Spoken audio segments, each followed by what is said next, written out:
Hello viewers, welcome to our YouTube channel Language Junction. आशा करती हूँ आप सभी स्वस्थ और सुरक्षित होंगे।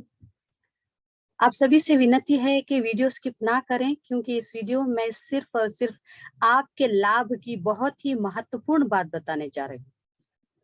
क्योंकि आज हम जो मॉडल पेपर सॉल्व करने जा रहे हैं वो इस वर्ष के यानी 2022 के वार्षिक परीक्षा का जो पेपर रहेगा उस पेपर के पैटर्न को ध्यान में रख कर बनाया गया है। और शायद बहुत सारे बच्चे यही पब्लिशर्स की बुक फॉलो कर रहे होंगे, लेकिन मैं ये एक बात ये बताना चाह रही हूँ यहाँ पर कि मैंने इस बुक में दिए गए सभी मॉडल पेपर देखे हैं, जहां पर मैंने हर एक मॉडल पेपर में 6 से 7 प्रश्न गलत पाए हैं। कुछ प्रश्न ही गलत हैं, कहीं ऑप्शन गलत दिए गए हैं और कुछ ऑप्शंस तो प्रश्न से संबंध ही नहीं रखते और कुछ अप्रासंगिक प्रश्न हैं, ऑप्शंस हैं, यानी इररिलेवेंट क्वेश्चंस हैं। ठीक है, मैं ये बात सिर्फ इसलिए बता रही हूँ कि कभी कभार मिसप्रिंट हो जाता है, लेकिन ये आपका काम है कि प्रश्नों को हल करने से पहले सोच समझकर उनके आंसर से आप टैली करें।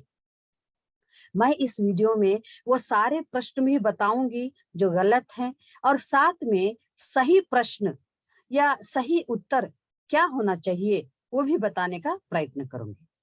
ठीक है, तो चलिए पहले प्रश्न की ओर चलते हैं। तो यहाँ पर देखिए फर्स्ट क्वेश्चन क्या है। आप जानते हैं कि हम हमेशा पार्ट बी सॉल्व करते हैं, है ना, जो कितने अंक के लिए दिया गया है, 20 अंक के लिए दिया गया है यहाँ पर। तो चलिए पहला क्वेश्चन देखिए क्या है। निम्नलिखित प्रश्नों के उत्तर निर्देशानुसार लिखना है। उसमें फर्स्ट वन है, निम्नलिखित शब्दों को वाक्यों में प्रयोग कीजिए, है ना। तो इससे पहले की वीडियो में मैंने कहा था कि इससे पहले जो प्रश्न हुआ करते थे वाक्य में प्रयोग करना ये अंत में दिया जाता था, लेकिन अभी क्या हो रहा है, इस साल का जो मॉडल पेपर है वहां पर आपको फर्स्ट क्वेश्चन ही वाक्य में प्रयोग करने के लिए दिया जाता है। यहाँ तो 2 शब्द जो दिए गए हैं बहुत आसान है, भाषा और मित्रता, जो आप अर्थ समझकर आसानी से वाक्य बना सकते हैं। लेकिन ध्यान में रखिए कुछ पेपर्स में या कभी ऐसे शब्द दे देता है जो बहुत कठिन है, जिनका अर्थ आप समझकर वाक्य बनाना रहता है, इसलिए कोशिश करिए कि आप शब्दार्थ अच्छे से पढ़ लें ताकि शब्द का अर्थ मालूम हो सके। भाषा देखिए, भाषा एक ऐसा माध्यम है जो हम जिसके द्वारा हम अपने भावनाओं को व्यक्त कर सकते हैं, है ना। इस तरह के वाक्य आप जितने अच्छे वाक्य बना सकते हैं बनाने का प्रयत्न कीजिए। ठीक है, नेक्स्ट क्वेश्चन। निम्नलिखित प्रश्नों के उत्तर चुनकर सामने दिए गए कोष्टक में लिखना है। कोष्टक यानी ब्रैकेट। ठीक है, मैं अंतरिक्ष यात्रा के लिए तैयार हूँ। रेखांकित शब्द का वचन बदलने से, है ना। मैं, इसका अगर आप वचन बदल रहे हैं तो क्या होगा। मैं का जब मैं जो है एक वचन है, बहुवचन क्या होगा, हम। ठीक है, मैं का बहुवचन हम होता है, इसलिए आपका जो आंसर है इस क्वेश्चन का वो होगा ऑप्शन क, जो आपके बुक में सही दिया गया है। जो मॉडल बुक मैंने यहाँ पर जिस मॉडल बुक से ये पेपर लिया है उस मॉडल बुक में करेक्ट दिया गया है ये आंसर। ठीक है, नेक्स्ट क्वेश्चन। पढ़ाई शब्द का पर्याय पहचानिए। पर्यायवाची शब्द यानी एक ही चीज को हम अलग अलग नाम से बोल सकते हैं या बुला सकते हैं। ठीक है, जैसे पढ़ाई, पढ़ाई को एक और नाम से हम बोलते हैं, क्या है वो, उसके लिए एक और शब्द का प्रयोग करते हैं पढ़ाई, लेकिन अर्थ एक ही देता है। तो क्या है वो, विद्या। पढ़ाई के लिए एक और शब्द का प्रयोग होता है, पर्याय शब्द कौन सा है, विद्या। तो सेकंड क्वेश्चन का सही आंसर होगा ग। नेक्स्ट क्वेश्चन जो आपके बुक में सही दिया गया है, मैं इसलिए कह रही हूँ जो सही दिया गया है वो भी बोलूंगी मैं, और जो गलत दिया गया है और क्या सही होना चाहिए वो भी बोलूंगी। ठीक है, थर्ड क्वेश्चन। महिलाएं भी पुरुष से किसी भी तरह कम नहीं। यहाँ क्या पूछ रहा है, वचन पूछ रहा है ना। यहाँ पर यहाँ देखिए फर्स्ट क्वेश्चन में मैं देकर उसको बहुवचन में पूछा था, लेकिन ऑलरेडी यहाँ पर बहुवचन दिया है महिलाएं, है ना। लेकिन क्या पूछ रहा है? इसका वचन पहचानने के लिए पूछ रहा है। एक, बहु, सब, ये सब, है ना। सब, ये सभा तो नहीं हो सकता, ब होना चाहिए था, जो स्पेलिंग मिस्टेक है, यानी प्रिंट मिस्टेक हो सकता है। ठीक है। महिलाएं एक वचन नहीं है, क्योंकि एक वचन क्या होता? महिला, महिला एक वचन, बहुवचन महिलाएं। तो यहाँ पर देखिए सिर्फ बहु दिया है ना, बहु, तो इसका अर्थ है बहुवचन। एक्चुअली बहुवचन देना चाहिए था, बहु दिया है, कोई बात नहीं। तो थर्ड क्वेश्चन का जो सही आंसर होगा वो होगा बहु। फोर्थ क्वेश्चन, यात्री शब्द का वचन बदलने से। अब यहां से देखिए जो जो ये फर्स्ट क्वेश्चन है, अभी जो गलत दिया है, यहाँ पर गलत दिया है। क्या गलत दिया है? देखिए, यात्री शब्द का वचन बदलने से। यात्री जो शब्द है उसका अगर आप वचन बदल रहे हैं तो यात्री गण होता है, यात्री गण।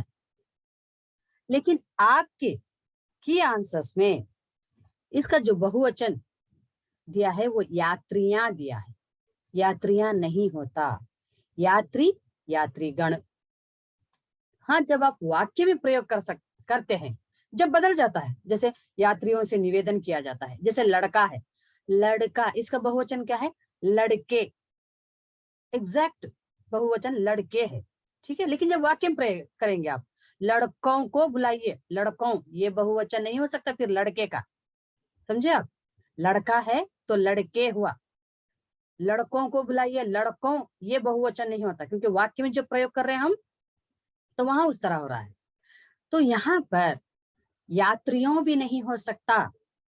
ठीक है, मैंने अभी जो लड़के का उदाहरण दिया है इसीलिए दिया आपको, है ना। याद वाक्य में प्रयोग करते उस समय हम कहते हैं यात्रियों से निवेदन है कि सभी यात्रियों का स्वागत करते हैं। कभी आप रेलवे स्टेशन में इस तरह से अनाउंसमेंट होता रहता है, सुने होंगे, है ना।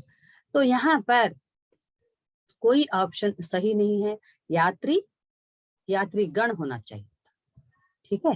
नेक्स्ट क्वेश्चन, फिफ्थ क्वेश्चन देखिए, मैं सौभाग्यशाली अपने को हूं मानती, इस वाक्य का सीधा क्रम पहचानिए। ठीक है। मैं अपने को सौभाग्यशाली मानती हूँ, मैं मानती हूँ सौभाग्यशाली, यानी इस तरह से शब्द को इधर उधर करके दिया रहता है, मतलब जंबल वर्ड्स जिस तरह से होते हैं ना, उस तरह से आपको सही जो अर्थपूर्ण वाक्य बन सके उस तरह से आपको शब्द को यहाँ रखना होता है। जैसे मैं सौभाग्यशाली हूं मानती अपने को, है ना, ये सभी ऑप्शन सही नहीं है, ये ऑप्शन सही है, इसलिए उत्तर हो जाएगा क, मैं अपने को सौभाग्यशाली मानती हूँ। और आपके बुक में सही ऑप्शन, यही ऑप्शन उत्तर दिया गया है जो सही है। ठीक है। नेक्स्ट क्वेश्चन, सिक्स्थ क्वेश्चन देखिए, मैंने ऐसा रहने के लिए ठान ली, रेखांकित शब्द पहचानना। रेखांकित, इसको रेखांकित किया गया है, दिखाई दे रहा है ना आपको, इसको रेखांकित, रेखा यानी लाइन, अंकित यानी बताना, लाइन से बताना, है ना।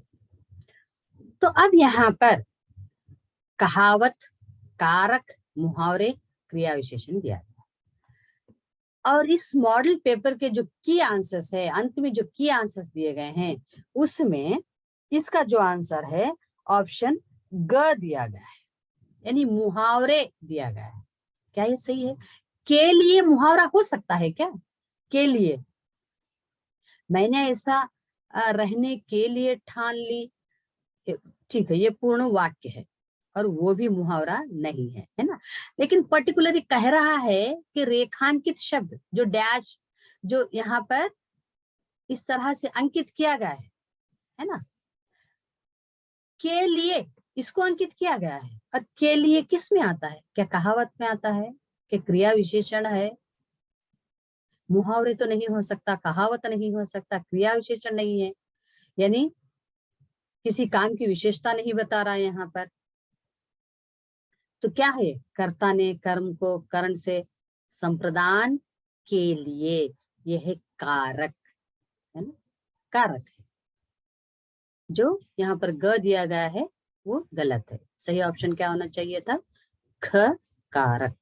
ठीक है। नेक्स्ट क्वेश्चन, इससे मैं निराश नहीं हुई, मुझे और प्रेरणा मिली। रिक्त स्थान की पूर्ति करना है यहाँ पर। इससे मैं निराश नहीं हुई बल्कि मुझे और प्रेरणा मिली।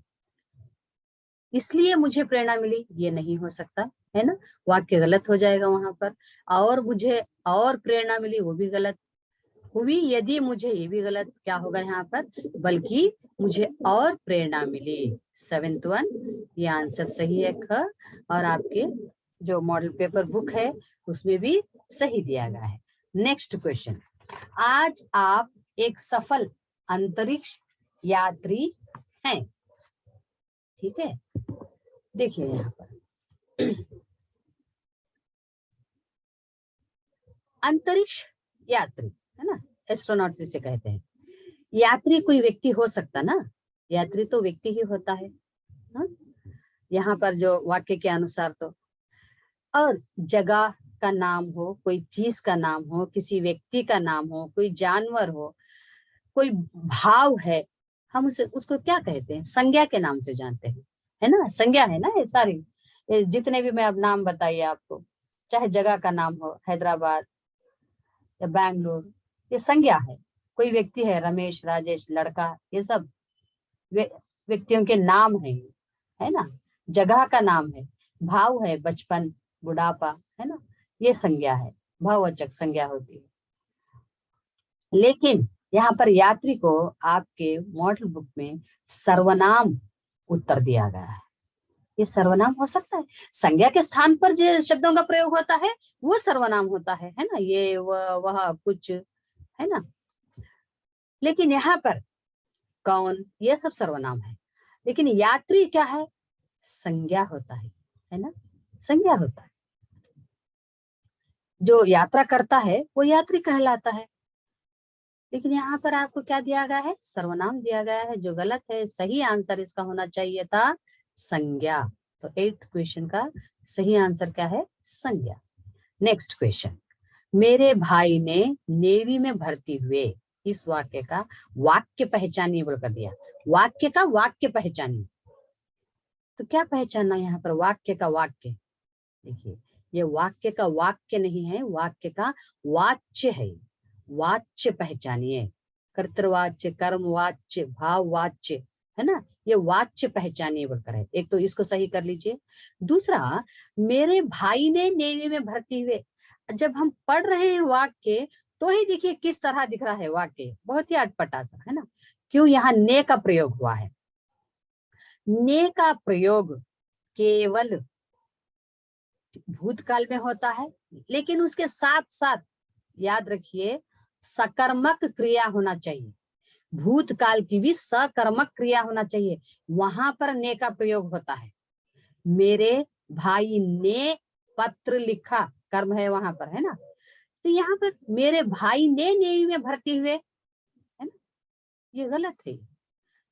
प्रश्न इस तरह से जो दिया गया है गलत है। क्या होना चाहिए था, मेरे भाई नेवी में भर्ती हुए, बस ने नहीं आना यहाँ पर। ठीक है, ये प्रश्न ने आने से यहाँ पर गलत हो गया है, आप उसको सही कर लीजिए। और इसका सही ऑप्शन जो है 10th क्वेश्चन का ख, कृतवाच्य है ना। इसका वाच्य जो अगर देखें आप तो कृतवाच्य है, क्योंकि कार्य किसके अनुसार हो रहा, मैंने कहा था वाच्य पहचानने के लिए कभी भी क्रिया देखिए, अंत में जो क्रिया दी गई है उस क्रिया में किसको ज्यादा महत्व दिया गया है। क्रिया को दिया गया है, सॉरी, कर्म को दिया गया है, कर्ता को दिया गया है, या भाव को दिया गया है, कैसे पहचाने। भर्ती हुए, कौन, भाई, करता है मेरे भाई। ठीक है, इस तरह से क्या हो गया, कर्तवाच्य है, ख ऑप्शन सही होगा। Next question. निम्नलिखित प्रश्नों के सही उत्तर चुनकर सामने दिए गए कोष्टक में लिखना है। कविता पढ़ने से सौंदर्यानुभूति का विकास होता है। सौंदर्यानुभूति का संधि विच्छेद है, यानी संधि विच्छेद पूछ रहा है किस शब्द का, सौंदर्यानुभूति। ठीक है, अब थोड़ा ऑप्शन की ओर देखिए, आप खुद समझ सकते हैं। सौ प्लस दर्यानुभूति, क्या कभी ऐसा विच्छेद देखे आप, ठीक है, संधि विच्छेद पूछ रहा है, ऑप्शन क्या दिया है? सामान्य वर्तमान काल, फिर संभाव्य भविष्य काल, अपूर्ण वर्तमान काल। संधि विच्छेद देकर काल के ऑप्शन दिया है, ठीक है, कोई बात नहीं, हो सकता कंफ्यूज करने दिया हो, लेकिन जो सही ऑप्शन होगा वो 100 प्लस दर्यानुभूति नहीं होता, सौंदर्य प्लस अनुभूति, सौंदर्यानुभूति, क्योंकि ये दीर्घ संधि है। सौंदर्या यानी जहाँ संधि हुई है वहां बड़ा आ रहा है, अ प्लस अ होता है, ई प्लस ई होता है, उ प्लस उ होता है। ये दीर्घ संधि के नियम है ना। दीर्घ संधि में ऐसा ऐसे शब्द इस तरह से विच्छेद किया जाता है। और जहां संधि होती है ना, वर्ण जो मिलते हैं उसको संधि कहते हैं। ठीक है, यहाँ पर वर्ण मिल रहे हैं या, है ना? तो क्या होना चाहिए? सौंदर्य, यानी सौंदर्य का जो शब्द है वहां पर अंतिम वर्ण य, उसमें क्या छिपा रहता है? अ की आवाज। अनुभूति प्लस अनुभूति, इधर आ, ये अ और ये आ दोनों मिलकर बड़ा आ बन रहे हैं। तो यहाँ पर कौन सा ऑप्शन आप टिक करेंगे? अभी आप बोलिए। जबकि आपके मॉडल पेपर में ख ऑप्शन दिया है, सामान्य वर्तमान काल। पूछा यहाँ संधि विच्छेद है, लेकिन सही आंसर ख सामान्य वर्तमान काल दिया है। जबकि यहाँ कोई ऑप्शन सही नहीं। सही ऑप्शन क्या होना चाहिए था? सौंदर्य प्लस अनुभूति, सौंदर्यानुभूति, दीर्घ संधि, है ना। चलिए, तो यहाँ पर कोई ऑप्शन सही है, हम टिक नहीं करेंगे। नेक्स्ट क्वेश्चन, मैंने जीवन में कभी विदेश जाने की कल्पना भी नहीं की थी। ठीक है, यहाँ पर वाक्यांश के लिए एक शब्द पूछ रहा है। इससे पहले भी मैंने आपको बताया था कि वाक्यांश क्या होते हैं। वाक्यांश के लिए एक शब्द हम कैसे पहचानें? एक उदाहरण दूंगी मैं, आप जिससे समझ जाएंगे। जो शिक्षा देता है, वो जो शिक्षा देता है उसको हम क्या कहते हैं? जो शिक्षा देता है, जो विद्या सिखाता है, जो पढ़ाई सिखाता है ना, जो पढ़ाना सिखाता है हमें, जो हमें पढ़ाता है, या जो शिक्षा देता है वो शिक्षक कहलाता है। ठीक है, जो पढ़ाता है, जो विद्या देता है ना, तो जो शिक्षा देता है वो शिक्षक, यानी वाक्यांश देखिए क्या है यहाँ पर। ठीक है, एक और उदाहरण देंगे। जो बहुत मेहनत करता है, साधारण सा वाक्य है जहां समझ सकेंगे आप। जो बहुत मेहनत करता है उसको क्या कहते हैं? मेहनती कहते हैं, है ना। जो बहुत परिश्रम करता है उसको एक शब्द में क्या बोलेंगे हम? परिश्रमी। मैं वाक्य क्या दे रही हूँ? जो बहुत मेहनत करता है, ये वाक्यांश होगा। उसके लिए सिर्फ एक शब्द का प्रयोग करते हैं हम, वो मेहनती।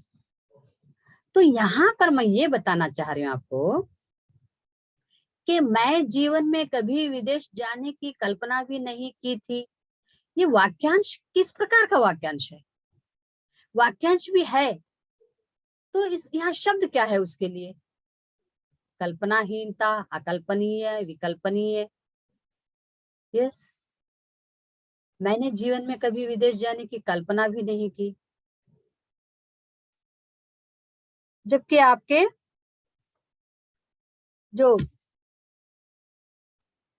मॉडल पेपर बुक है वहां पर ख दिया है। क्या यहाँ पर अकल्पनीय, यानी मैंने सोचा भी नहीं था, ये अकल्पनीय है, इस प्रकार से दिया है ये। तो यहाँ पर इतना कंफ्यूज करके ये क्वेश्चन दिया गया है कि कौन सा ऑप्शन सही करें यहाँ पर। कल्पनाहीनता, अकल्पनीय, विकल्पनीय, कल्पना विहीन, है ना। तो मुझे ये वाक्यांश सही नहीं लग रहा। आप भी देखिए, अगर आपको सही लग रहा है, कौन सा सही लग रहा है और क्यों सही लग रहा है, मुझे कमेंट करके बताइए। ठीक है, नेक्स्ट क्वेश्चन, प्रतिभावन में प्रत्यय पहचानिए। प्रतिभावन में प्रत्यय पहचानिए। ठीक है, प्रत्यय यानी जो शब्द के अंत में लगते हैं, है ना, शब्द के अंत में लगते हैं ना प्रत्यय। तो उपसर्ग शब्द के पहले ही लगते हैं, आरंभ में ही लगते हैं। ठीक है, मैंने एक छोटा सा हिंट दिया था, वर्णमाला में उ पहले आता है, अ इ ई उ पहले आ रहा है तो उपसर्ग शब्द से पहले लगेगा। प बाद में आता है तो प्रत्यय हो जाएगा, तो प्रत्यय शब्द के बाद में लगता है। ये सिर्फ आपको याद रखने के लिए है, कोई नियम नहीं है ये। ठीक है, तो अब यहाँ पर वन दिया है, ठीक है, मिसप्रिंट समझेंगे हम, प्रतिभावान होना चाहिए था। ठीक है, कोई बात नहीं। प्रत्यय पहचानना है, तो प्रत्यय क्या होगा इसका? यस, प्रत्यय क्या होगा इसका? वान। प्रतिभा एक शब्द है ना, टैलेंट, प्रतिभा। हमेशा याद रखिए, उपसर्ग और प्रत्यय जब आप अलग करेंगे तो वहां पर अर्थपूर्ण शब्द को पहले अलग कर देना। ठीक है, क्योंकि जो मूल शब्द होता है वो अर्थपूर्ण ही होना चाहिए। बहुत सारे बच्चों को मैंने देखा है, आधे शब्द इधर आधे शब्द इधर कर दो, ये उपसर्ग प्रत्यय हो जाएगा, ऐसा नहीं है। ठीक है, आप मूल शब्द जब निकालेंगे उसका अर्थ रहना चाहिए। प्रतिभा अलग कर दिया हम, वान क्या हो जाएगा यहाँ पर? सही उत्तर होगा। लेकिन आपकी वर्कबुक में जो दिया है वो दिया है क, प्र दिया है, प्र।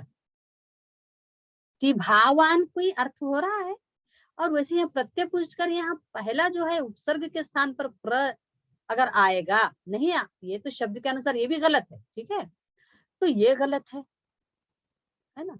एक तो यहाँ स्पेलिंग मिस्टेक, दूसरा ठीक है ऑप्शन सही दिया यहाँ पर, उसको भी टिक ना करके उसने क ऑप्शन को टिक किया है। ठीक है, ये ध्यान में रखिए प्लीज आप, जब आप पढ़ेंगे। वान होता है, प्रतिभा प्लस वान, प्रत्यय क्या हो गया? वान। देखिए, मैं यहाँ पर आपको इतने सारे मिस्टेक्स इसलिए नहीं बता रही हूँ कि ये जो सीरीज है मैं उसका नाम भी यहाँ रिवील नहीं करना चाह रही हूँ। ऐसा नहीं है कि मतलब जो पब्लिशर्स हैं वो गलत छाप दिए हो, कुछ भी हो, जो भी है, मैं ना ही यहाँ अपनी कोई होशियारी बताना चाह रही हूँ।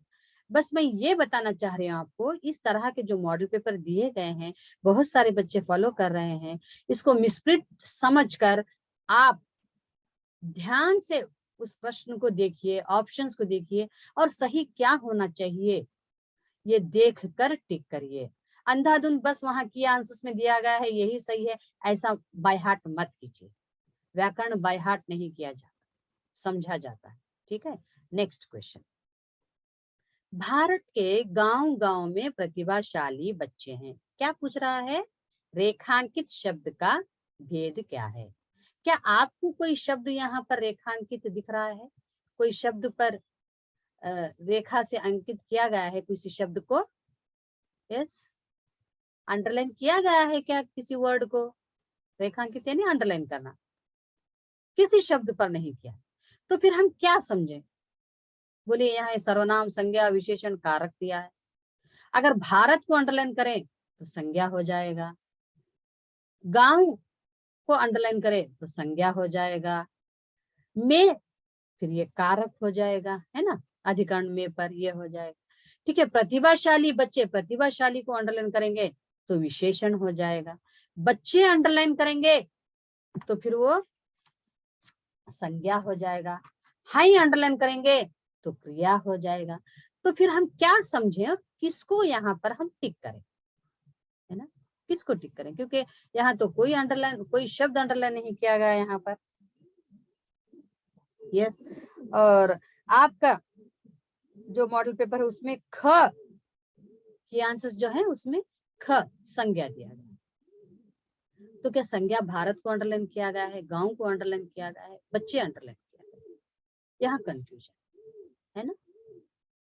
तो इस तरह के प्रश्न है, ध्यान से आप समझ कर करें। नेक्स्ट क्वेश्चन, दुगुना समास पहचानिए।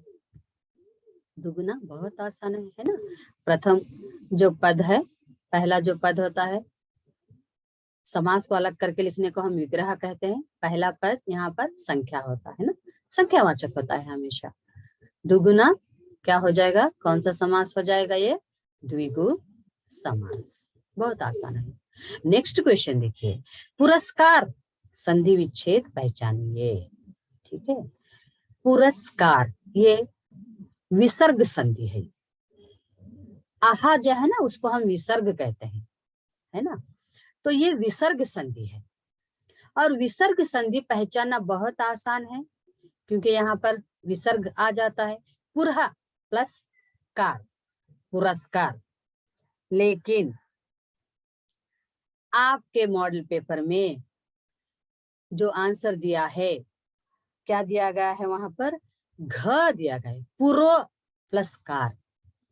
पुरो, ये कोई संधि ऐसी नहीं है जहां पर पुरो ओ की मात्रा इस तरह से आकर आ की मात्रा आ रही है ना।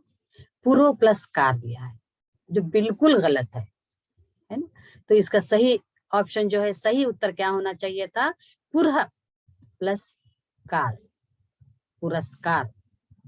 जैसे नमस्कार, नमः प्लस कार, समझ रहे, ये विसर्ग संधि का उदाहरण। नेक्स्ट क्वेश्चन, तो इस प्रकार से आपका सही उत्तर क्या होगा यहाँ पर, पुरः प्लस कार, ग ऑप्शन सही होगा। नेक्स्ट क्वेश्चन, भारत प्रतिभावानों का देश है, रचना की दृष्टि से यह कैसा वाक्य है ना। रचना की दृष्टि से हम 3 प्रकार के वाक्य देखते हैं ना, सरल, संयुक्त और मिश्र। इससे पहले की वीडियो में मैंने वाक्य के जो भेद हैं रचना के आधार पर बहुत अच्छे से उसमें समझाया गया है। इसी टॉपिक को, वाक्य के भेद को रचना के आधार पर, वो देख लीजिए, आपको बहुत अच्छे से समझ में आएगा।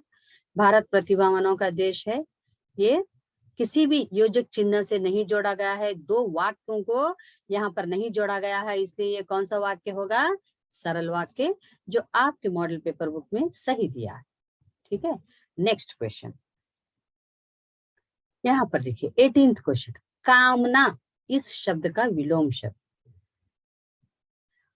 देखिए, लौकिक अगर है तो अलौकिक हो सकता है उसका विलोम, ठीक है। अलौकिक है तो लौकिक होता है। कामना का मैंने कहीं विषकाम नहीं देखा, जो ये की आंसर में क दिया है, कामना इस शब्द का विलोम मैंने विषकाम नहीं देखा।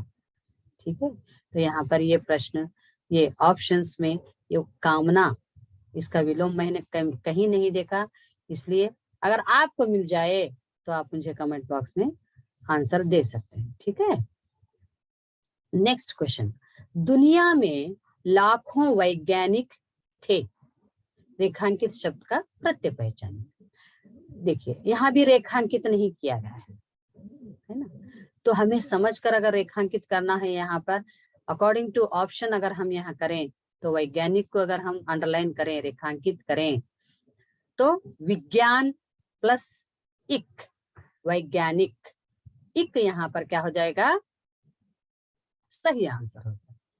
ठीक है, तो 19th का जो सही आंसर है वो घ इक।